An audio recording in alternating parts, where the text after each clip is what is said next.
Welcome to Deepika mom kitchen. ಎಲ್ಲರಿಗೂ ನಮಸ್ಕಾರ. ನಾನು ಪವಿತ್ರ. ಇವತ್ತಿನ special recipe hotel style masala dosa ಮತ್ತು ಚಟ್ನಿ ಪೌಡರ್ನ ತೋರಿಸ್ತಾ ಇದ್ದೀನಿ. ಬನ್ನಿ ಆಗಿದ್ದರೆ ಚಟ್ನಿ ಪೌಡರ್ ಮತ್ತು ಮಸಾಲೆ ದೋಸೆನ ಹೇಗೆ ಮಾಡೋದು ಅಂತ ನೋಡೋಣ. ತುಂಬಾ ಸಿಂಪಲಾಗಿ ಮಾಡ್ಕೊಳ್ಬೋದು. ಮೊದಲಿಗೆ ನಾನು ಅಕ್ಕಿನ ನೆನೆಸ್ಕೊಳ್ಳೋದಕ್ಕೆ ಹಾಕ್ಕೊಳ್ತಾ ಇದ್ದೀನಿ. 4 ಪಾವು ಅಕ್ಕಿನ ತೊಗೊಂಡಿದ್ದೀನಿ. ನಾನು ನಾರ್ಮಲ್ ರೇಷನ್ ಅಕ್ಕಿನೇ ಹಾಕ್ಕೊಳ್ತಾ ಇದ್ದೀನಿ. 4 ಲೋಟ ಅಕ್ಕಿಗೆ ಲೋಟ ಅಥವಾ ಪಾವಲ್ಲಿ ತೊಗೊಳ್ಬೋದು. ನಾನಿಲ್ಲಿ ಪಾವಲ್ಲಿ ತೊಗೊಂಡಿದ್ದೀನಿ. ಉದ್ದಿನ ಕಾಳನ್ನ ತೊಗೊಂಡಿದ್ದೀನಿ. ಒಂದು 150 ಗ್ರಾಮಷ್ಟು ಉದ್ದಿನ ಕಾಳನ್ನ ತೊಗೊಂಡಿದ್ದೀನಿ. ಉದ್ದಿನ ಕಾಳನ್ನು ಕೂಡ ಜೊತೆಲೇ ಹಾಕ್ಕೊಳ್ತಾ ಇದ್ದೀನಿ. 1 ಟೇಬಲ್ ಸ್ಪೂನ್ ಮೆಂತ್ಯನ ಹಾಕ್ಕೊಳ್ತಾ ಇದ್ದೀನಿ. ಇದು ಮೂರನ್ನು ಹಾಕಿ ಚೆನ್ನಾಗಿ ಒಂದು 5ರಿಂದ 6 ಸಲ ನೀಟಾಗಿ ತೊಳಿಬೇಕು. ನಾವು ಎಷ್ಟು ನೀಟಾಗಿ ತೊಳಿತೀವೋ ಅಷ್ಟು ದೋಸೆ ಚೆನ್ನಾಗಿ ಬರುತ್ತೆ. ಅದಕ್ಕೋಸ್ಕರ ಒಂದು 5ರಿಂದ 6 ಬಾರಿ ನೀಟಾಗಿ ವಾಶ್ ಮಾಡ್ಕೊಳ್ಳಿ. ಇವಾಗ ಚೆನ್ನಾಗಿ ತೊಳ್ಕೊಂಡಿದ್ದಾಗಿದೆ. ನೋಡ್ತಾ ಇರ್ಬೋದು, ಒಂದು 5ರಿಂದ 6 ಸಲ ತೊಳ್ಕೊಂಡಿದ್ದಾಗಿದೆ. ಇವಾಗ ನೀರನ್ನು ಹಾಕಿ ಒಂದು 6ರಿಂದ 7 ಅವರ್ ನೆನೆಯೋದಕ್ಕೆ ಬಿಡ್ತಾಯಿದ್ದೀನಿ. 6ರಿಂದ 7 ಅವರ್ ನೆಂದಾದಮೇಲೆ ನಾನು ರುಬ್ಕೊಳ್ಳೋಕ್ಕೆ ಹಾಕ್ಕೊಳ್ಳೋದು. ಇವಾಗ ಚೆನ್ನಾಗಿ ಮಿಕ್ಸ್ ಮಾಡಿಕೊಂಡು ಪ್ಲೇಟ್ನ ಮುಚ್ಚಿ ಸೈಡ್ಗೆ ಎತ್ತಿಟ್ಕೊಳ್ತಾ ಇದ್ದೀನಿ. ಈ ರೀತಿ ಒಂದ್ಸಲಿ ಟ್ರೈ ಮಾಡಿದ್ರೆ ತುಂಬಾ ಚೆನ್ನಾಗಿ ಬರುತ್ತೆ ದೋಸೆ. ನೀವು ಒಂದ್ಸಲಿ ಟ್ರೈ ಮಾಡಿ. ಇವಾಗ ಅಕ್ಕಿ ಎಲ್ಲ ನೆನೆಸ್ಕೊಂಡಿದ್ದಾಗಿದೆ. ನಾನಿಲ್ಲಿ ಒಂದು 3/4 ಪಾವಷ್ಟು ಗಟ್ಟಿ ಅವಲಕ್ಕಿನ ತೊಗೊಳ್ತಾ ಇದ್ದೀನಿ.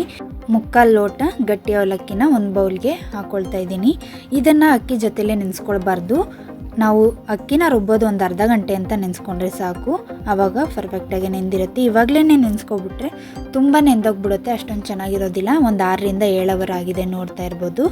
ಇವಾಗ ಅವಲಕ್ಕಿನೂ ಕೂಡ ಅಕ್ಕಿ ರುಬ್ಬೋದು ಒಂದು ಅರ್ಧ ಗಂಟೆ ಅಂತ ನೆನೆಸ್ಕೊಂಡಿದ್ದೀನಿ. ನೋಡಿ, ಪರ್ಫೆಕ್ಟಾಗಿ ನೆಂದಿದೆ ಅವಲಕ್ಕಿ.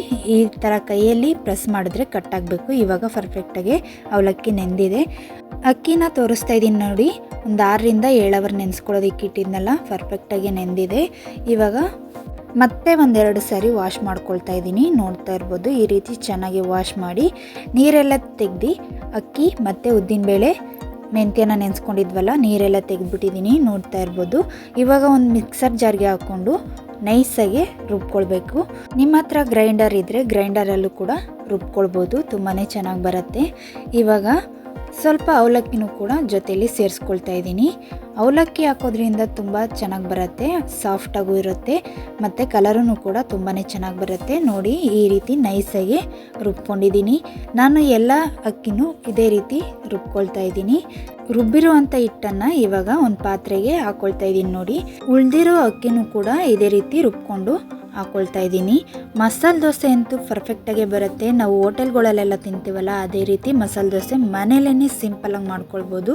ನಮಗೆ ಎಷ್ಟು ಬೇಕೋ ಅಷ್ಟು ಹಿಟ್ಟನ್ನು ಮಾತ್ರ ಮಸಾಲೆ ದೋಸೆಗೆ ಮಿಕ್ಸ್ ಮಾಡ್ಕೊಳ್ತಾ ಇದ್ದೀನಿ. ಉಳಿದಿರುವಂಥ ಹಿಟ್ಟನ್ನು ಸಪ್ರೇಟಾಗಿ ತೆಗೆದಿಟ್ಕೊಂಡಿದ್ದೀನಿ. ನೋಡಿ, ಈ ರೀತಿ ಸಪ್ರೇಟಾಗೂ ಕೂಡ ತೆಗೆದಿಟ್ಕೊಳ್ಬೋದು. ಇದನ್ನು ಸೆಟ್ ದೋಸೆ ಮಾಡೋದಕ್ಕೆ ಯೂಸ್ ಮಾಡ್ಕೊಳ್ಬೋದು ನೀವು, ತುಂಬಾ ಚೆನ್ನಾಗಿ ಬರುತ್ತೆ. ಇವಾಗ ಸ್ವಲ್ಪ ಹಿಟ್ಟಿಗೆ ಮಾತ್ರ ನಾನು ಮಿಕ್ಸ್ ಮಾಡ್ಕೊಳ್ತಾ ಇದ್ದೀನಿ ಮಸಾಲೆ ದೋಸೆ ಮಾಡೋದಕ್ಕೆ. ರುಚಿಗೆ ತಕ್ಕಷ್ಟು ಉಪ್ಪನ್ನು ಸೇರಿಸ್ಕೊಳ್ತಾ ಇದ್ದೀನಿ. 1 ಟೇಬಲ್ ಸ್ಪೂನ್ ಸಕ್ಕರೆನೂ ಕೂಡ ಸೇರಿಸ್ಕೊಳ್ತಾ ಇದ್ದೀನಿ. ಸಕ್ಕರೆ ಹಾಕೋದ್ರಿಂದ ಕಲರ್ ತುಂಬ ಚೆನ್ನಾಗಿ ಬರುತ್ತೆ. 1 ಬೌಲಷ್ಟು ಅಕ್ಕಿ ಹಿಟ್ಟನ್ನು ಹಾಕ್ಕೊಳ್ತಾ ಇದ್ದೀನಿ. ನೋಡ್ತಾ ಇರ್ಬೋದು ಎಷ್ಟು ಹಾಕ್ಕೊಳ್ತಾ ಇದ್ದೀನಿ ಅಂತ. 1 kgಗೆ 1 kg ಅಕ್ಕಿ ಹಿಟ್ಟನ್ನು ಹಾಕಿದ್ರೂ ನಡೆಯುತ್ತೆ. ಮಸಾಲೆ ದೋಸೆಗೆ ತುಂಬ ಗರಿಗರಿಯಾಗಿ ಚೆನ್ನಾಗಿ ಬರುತ್ತೆ. 2 ಟೇಬಲ್ ಸ್ಪೂನಷ್ಟು ಮೈದಾ ಹಿಟ್ಟನ್ನು ಸೇರಿಸ್ಕೊಂಡಿದ್ದೀನಿ. ಮೈದಾ ಹಿಟ್ಟು ಹಾಕೋದ್ರಿಂದ ತುಂಬ ಚೆನ್ನಾಗಿ ಬರುತ್ತೆ. ಮೈದಾ ಹಿಟ್ಟನ್ನ ಬರೀ 2 ಟೇಬಲ್ ಸ್ಪೂನ್ ಹಾಕ್ಕೊಳ್ಬೇಕು. ನಾವು ಮಾಡಿರುವಂಥ ಕ್ವಾಂಟಿಟಿಗೆ 2 ಟೇಬಲ್ ಸ್ಪೂನ್ ಹಾಕ್ಕೊಂಡಿದ್ದೀನಿ. ಇವಾಗ ಇದಿಷ್ಟು ಇಂಗ್ರೀಡಿಯೆಂಟ್ಸ್ ಹಾಕಿ ಚೆನ್ನಾಗಿ ಮಿಕ್ಸ್ ಮಾಡ್ಕೊಳ್ಬೇಕು. ನೋಡಿ, ನಾವು ಮಿಕ್ಸ್ ಮಾಡ್ತಾ ಮಾಡ್ತಾ ಬೆಣ್ಣೆ ರೀತಿ ಆಗುತ್ತೆ ಹಿಟ್ಟು, ಅಷ್ಟು ಚೆನ್ನಾಗಿ ಬರುತ್ತೆ. ನೋಡ್ತಾ ಇರ್ಬೋದು ಎಷ್ಟು ಚೆನ್ನಾಗಿ ಮಿಕ್ಸ್ ಮಾಡ್ಕೊಂಡಿದ್ದೀನಿ ಅಂತ. ನಾನು ನೀರೇನು ಹಾಕೋದಿಲ್ಲ, ಹೀಗೇ ಗಟ್ಟಿಯಾಗೇ ನಾನು ಮಿಕ್ಸ್ ಮಾಡಿ ಓವರ್ ನೈಟ್ ಬಿಡ್ತೀನಿ. ನೋಡ್ತಾ ಇರ್ಬೋದು ಎಷ್ಟು ಚೆನ್ನಾಗಿ ಬಂದಿದೆ ಅಂತ. ಬೆಣ್ಣೆ ರೀತಿಯೇ ಇದೆ ಹಿಟ್ಟು, ಅಷ್ಟು ಸೂಪರಾಗಿ ಬಂದಿದೆ. ಈ ರೀತಿ ದೋಸೆ ಹಿಟ್ಟನ್ನು ಮಾಡಿ ಮಸಾಲೆ ದೋಸೆನ ಮಾಡಿಕೊಂಡ್ರೆ ತುಂಬಾ ಚೆನ್ನಾಗಿ ಬರುತ್ತೆ. ನೋಡ್ತಾ ಇರ್ಬೋದು, ಚೆನ್ನಾಗಿ ಮಿಕ್ಸ್ ಮಾಡ್ಕೊಳ್ಬೇಕು. ನಾವು ಎಷ್ಟು ಚೆನ್ನಾಗಿ ಈ ರೀತಿ ಮಿಕ್ಸ್ ಮಾಡ್ಕೊಳ್ತೀವೋ ಅಷ್ಟು ದೋಸೆ ಚೆನ್ನಾಗಿ ಬರುತ್ತೆ. ಈ ರೀತಿ ಬೆಣ್ಣೆ ರೀತಿಯೇ ಬಂದಿದೆ. ನೋಡ್ತಾ ಇರ್ಬೋದು ಎಷ್ಟು ಚೆನ್ನಾಗಿ ಕಾಣಿಸ್ತಾ ಇದೆ ಅಂತ. ಇವಾಗ ಚೆನ್ನಾಗಿ ಮಿಕ್ಸ್ ಮಾಡ್ಕೊಂಡಿದ್ದಾಗಿದೆ. ಇವಾಗ ಚೆನ್ನಾಗಿ ಮಿಕ್ಸ್ ಮಾಡಿ ನಾನು ಓವರ್ ನೈಟ್ ಫರ್ಮೆಂಟೇಷನ್ ಆಗೋದಕ್ಕೆ ಬಿಡ್ತಾಯಿದ್ದೀನಿ.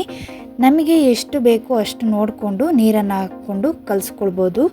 ಇವಾಗ ನೋಡಿ ಚೆನ್ನಾಗಿ ಮಿಕ್ಸ್ ಮಾಡ್ಕೊಂಡಿದ್ದಾಗಿದೆ. ಹಿಟ್ಟು ರೆಡಿಯಾಗಿದೆ. ಒಂದು ಪ್ಲೇಟ್ನ ಮುಚ್ಚಿ ಓವರ್ ನೈಟ್ ನಾನು ಬಿಡ್ತಾಯಿದ್ದೀನಿ. ಬೆಳಿಗ್ಗೆ ತೋರಿಸ್ತಾ ಇದ್ದೀನಿ ನೋಡಿ, ಓವರ್ ನೈಟ್ ಬಿಟ್ಟಿದ್ದಾಗಿದೆ. ಎಷ್ಟು ಚೆನ್ನಾಗಿ ಉದುಗ್ ಬಂದಿದೆ ಅಂತ.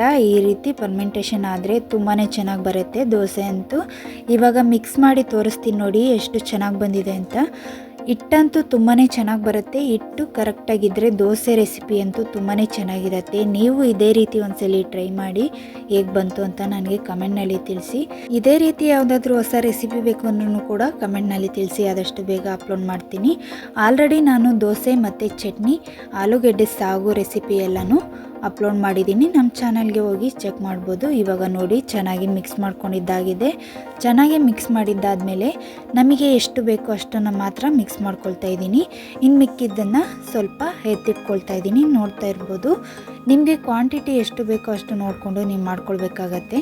ನನಗೆ ಎಷ್ಟು ಬೇಕೋ ಅಷ್ಟು ನೋಡಿಕೊಂಡು ನೀರು ಹಾಕಿ ಮಿಕ್ಸ್ ಮಾಡ್ಕೊಳ್ತಾ ಇದ್ದೀನಿ.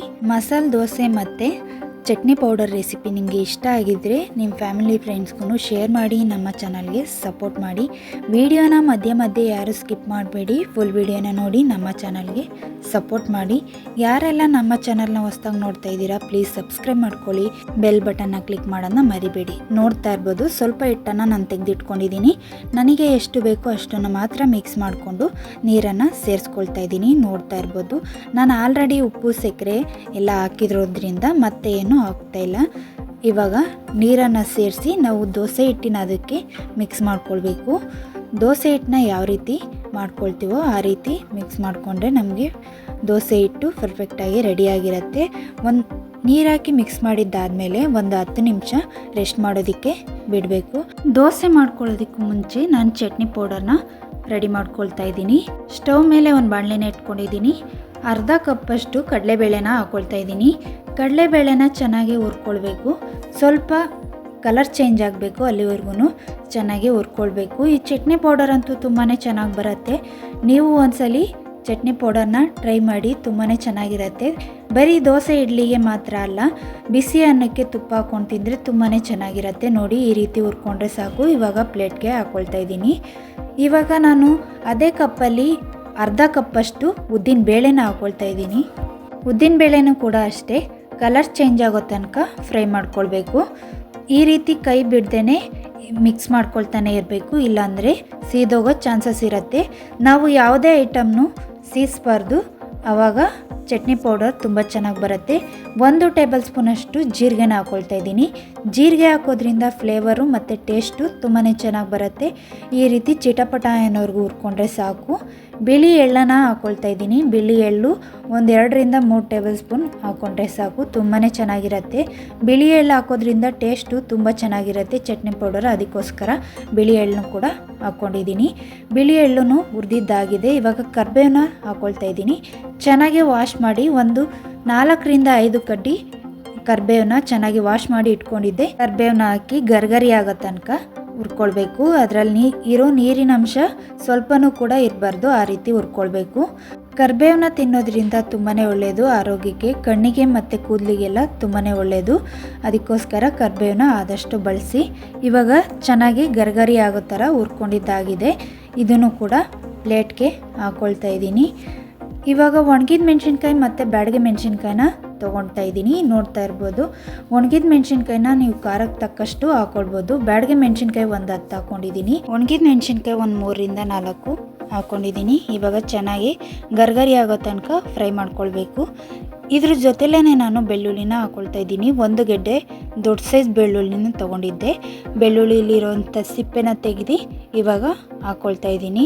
ಬೆಳ್ಳುಳ್ಳಿನೂ ಕೂಡ ಅಷ್ಟೇ ಕಲರ್ ಚೇಂಜ್ ಆಗಬೇಕು, ಅಲ್ಲಿವರೆಗೂ ಫ್ರೈ ಮಾಡ್ಕೊಳ್ಬೇಕು. ಚಟ್ನಿ ಪೌಡರ್ಗೆ ಇದೆಲ್ಲ ಇಂಗ್ರೀಡಿಯೆಂಟ್ಸ್ ಹಾಕೋದ್ರಿಂದ ತುಂಬಾ ಟೇಸ್ಟ್ ಚೆನ್ನಾಗಿ ಬರುತ್ತೆ. ಇವಾಗ ಚೆನ್ನಾಗಿ ಫ್ರೈ ಮಾಡ್ಕೊಂಡಿದ್ದಾಗಿದೆ. ನೋಡ್ತಾ ಇರ್ಬೋದು, ಈ ರೀತಿ ಫ್ರೈ ಮಾಡಿಕೊಂಡ್ರೆ ಸಾಕು. ಇವಾಗ ಇದನ್ನು ಕೂಡ ಅಷ್ಟೇ ಪ್ಲೇಟ್ಗೆ ಹಾಕ್ಕೊಳ್ತಾ ಇದ್ದೀನಿ. ಹುಣಸೆಹಣ್ಣನ್ನು ತೊಗೊಂಡಿದ್ದೀನಿ. ಸ್ವಲ್ಪ ಹುಣಸೆಹಣ್ಣನ್ನ ಚೆನ್ನಾಗಿ ವಾಶ್ ಮಾಡಿ ಇಟ್ಕೊಂಡಿದ್ದೆ, ಅದನ್ನು ಕೂಡ ಹಾಕಿ ಹುಣಸೆಹಣ್ಣು ಗರ್ಗರಿ ಆಗೋ ತನಕ ಹುರ್ಕೊಳ್ಬೇಕು. ಚಟ್ನಿ ಪೌಡರ್ಗೆ ಎಲ್ಲ ಡ್ರೈ ಆಗಿರಬೇಕು, ನೀರಿನ ಅಂಶ ಸ್ವಲ್ಪನೂ ಕೂಡ ಇರಬಾರ್ದು, ಆ ಥರ ಹುರ್ಕೊಳ್ಬೇಕು. ಇವಾಗ ನೋಡ್ತಾ ಇರ್ಬೋದು ಯಾವ ರೀತಿ ಹುರ್ಕೊಂಡಿದ್ದೀನಿ ಅಂತ. ತುಂಬ ಡ್ರೈ ಆಗಿ ಹುರ್ಕೊಳ್ಬೇಕು, ಈ ರೀತಿ ಗರ್ಗರಿ ಆಗೋ ಥರ ಹುರ್ಕೊಳ್ಬೇಕು. ಇವಾಗ ಇದನ್ನು ಪ್ಲೇಟ್ಗೆ ಹಾಕ್ಕೊಳ್ತಾ ಇದ್ದೀನಿ. 1 ಕಪ್ಪಷ್ಟು ಒಣಗಿದ ಕೊಬ್ಬರಿನ ತುರ್ದಿ ಹಾಕ್ಕೊಳ್ತಾ ಇದ್ದೀನಿ. ನೋಡ್ತಾ ಇರ್ಬೋದು, ಚಟ್ನಿ ಪೌಡರ್ಗೆ ಈ ರೀತಿ ಒಣಗಿದ ಕೊಬ್ಬರಿ ತುರಿನ ಹಾಕೊಳ್ಳೋದ್ರಿಂದ ತುಂಬಾ ಚೆನ್ನಾಗಿರುತ್ತೆ. ಇದನ್ನು ಜಾಸ್ತಿ ಹೊತ್ತು ಫ್ರೈ ಮಾಡಬೇಕು ಅನ್ನೋ ಅವಶ್ಯಕತೆ ಇರೋದಿಲ್ಲ, ಬೇಗ ಕಲರ್ ಚೇಂಜ್ ಆಗಿಬಿಡತ್ತೆ. ಬಾಣಲಿ ಬಿಸಿಗೇ ಸ್ವಲ್ಪ ಫ್ರೈ ಆಗುತ್ತೆ, ಆವಾಗ ಫ್ಲೇಮ್ನ ಆಫ್ ಮಾಡ್ಕೊಳ್ಬೇಕು. ಇವಾಗ ನೋಡಿ ಈ ಥರ ಫ್ರೈ ಆದರೆ ಸಾಕು. ಈಗ ಫ್ಲೇಮ್ನ ಆಫ್ ಮಾಡ್ಕೊಳ್ತಾ ಇದ್ದೀನಿ. ಹುರಿದು ಇಟ್ಕೊಂಡಿರುವಂಥ ಇಂಗ್ರೀಡಿಯೆಂಟ್ಸ್ನೆಲ್ಲ ಇವಾಗ ಜೊತೆಗೇ ಮಿಕ್ಸ್ ಮಾಡ್ಕೊಳ್ತಾ ಇದ್ದೀನಿ. ಕೊಬ್ಬರಿ ಇರುವಂಥ ಬಾಣಲಿಗೆ ಮಿಕ್ಸ್ ಮಾಡ್ಕೊಳ್ತಾ ಇದ್ದೀನಿ, ನೋಡ್ತಾ ಇರ್ಬೋದು. ಇವಾಗ ಇದನ್ನೆಲ್ಲ ಹಾಕಿ ಚೆನ್ನಾಗಿ ಮಿಕ್ಸ್ ಮಾಡಿ ತಣ್ಣಗಾಗೋದಕ್ಕೆ ಬಿಡಬೇಕು. ಕಂಪ್ಲೀಟಾಗಿ ತಣ್ಣಗಾದ್ಮೇಲೆ ಮಿಕ್ಸರ್ ಜಾರ್ಗೆ ಹಾಕಿ ಪೌಡರ್ನ ಮಾಡ್ಕೊಳ್ಬೇಕು. ಬಿಸಿಲೇನೆ ನಾವು ಪೌಡರ್ ಮಾಡೋದಕ್ಕೆ ಹೋದರೆ ಮುದ್ದೆ ಮುದ್ದಾಗ್ಬಿಡುತ್ತೆ, ಅಷ್ಟೊಂದು ಚೆನ್ನಾಗಿ ಬರೋದಿಲ್ಲ. 2 ಟೇಬಲ್ ಸ್ಪೂನಷ್ಟು ಬೆಲ್ಲದ ಪೌಡರ್ನ ಅಥವಾ ಬೆಲ್ಲನ ಜಜ್ಜಿ ಹಾಕ್ಕೊಳ್ಬೋದು. 2 ಟೇಬಲ್ ಸ್ಪೂನ್ ಬೆಲ್ಲನ ಹಾಕ್ಕೊಂಡಿದ್ದೀನಿ. ಇವಾಗ ಸ್ವಲ್ಪ 1/4 ಟೇಬಲ್ ಸ್ಪೂನ್ ಹಿಂಗನ್ನು ಹಾಕ್ಕೊಳ್ತಾ ಇದ್ದೀನಿ. ಹಿಂಗೆ ಹಾಕೋದ್ರಿಂದ ಚಟ್ನಿ ಪೌಡರ್ಗೆ ತುಂಬಾ ಟೇಸ್ಟ್ ಇರುತ್ತೆ, ಒಂದೊಳ್ಳೆ ಫ್ಲೇವರ್ ಇರುತ್ತೆ. ಕಲ್ಲುಪ್ಪನ್ನು ಸೇರಿಸ್ಕೊಳ್ತಾ ಇದ್ದೀನಿ. ರುಚಿಗೆ ತಕ್ಕಷ್ಟು ಕಲ್ಲುಪ್ಪನ್ನು ಹಾಕಿ ಚೆನ್ನಾಗಿ ಮಿಕ್ಸ್ ಮಾಡಿ ಕಂಪ್ಲೀಟಾಗಿ ತಣ್ಣಗಾಗೋದಕ್ಕೆ ಬಿಡಬೇಕು. ಮಸಾಲೆ ದೋಸೆಗೆ ಈ ಚಟ್ನಿ ಪೌಡರ್ ಅಂತೂ ತುಂಬಾ ಚೆನ್ನಾಗಿರುತ್ತೆ. ಬಿಸಿ ಅನ್ನಕ್ಕೆ ತುಪ್ಪದ ಜೊತೆಲಂತೂ ಇನ್ನೂ ಚೆನ್ನಾಗಿರುತ್ತೆ. ನೀವು ಒಂದ್ಸಲಿ ಟ್ರೈ ಮಾಡಿ, ಮತ್ತೆ ಮತ್ತೆ ಮಾಡ್ತಾ ಇರ್ತೀರಾ, ಅಷ್ಟು ಚೆನ್ನಾಗಿರುತ್ತೆ. ಇವಾಗ ನೋಡಿ ಇದು ಕಂಪ್ಲೀಟಾಗಿ ತಣ್ಣಗಾಗಿದೆ.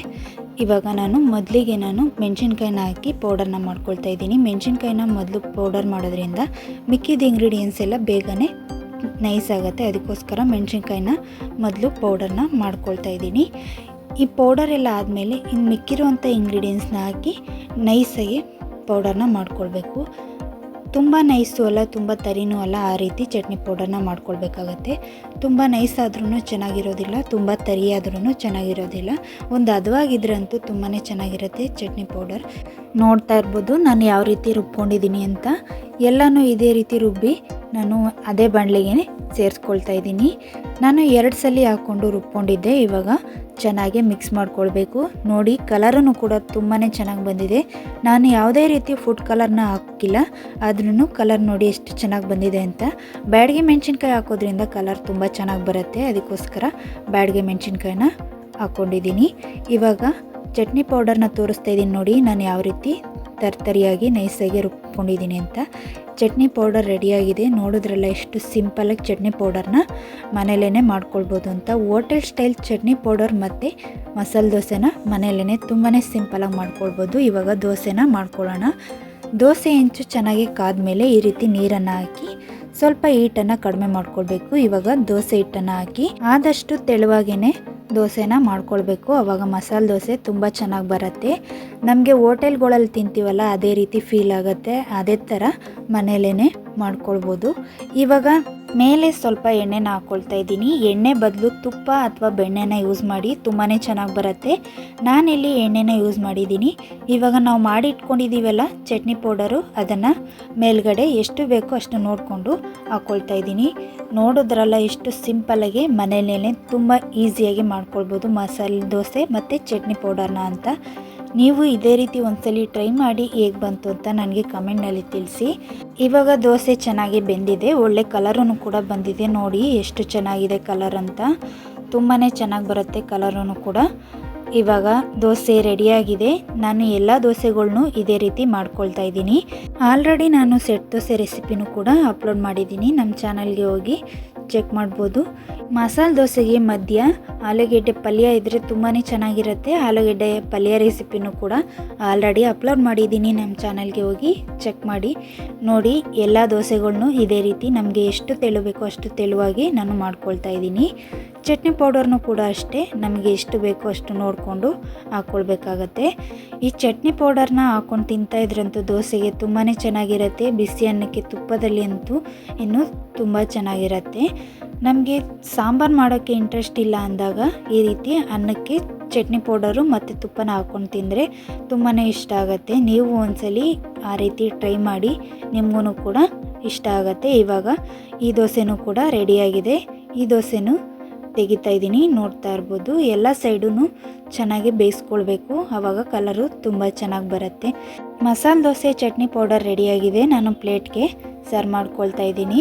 ಈ ವಿಡಿಯೋ ನಿಮಗೆ ಇಷ್ಟ ಆಗಿದರೆ ಲೈಕ್ ಮಾಡಿ, ಶೇರ್ ಮಾಡಿ, ಸಬ್ಸ್ಕ್ರೈಬ್ ಮಾಡ್ಕೊಳ್ಳಿ. ನೆಕ್ಸ್ಟ್ ವಿಡಿಯೋದಲ್ಲಿ ಸಿಗ್ತೀನಿ. Thanks for watching.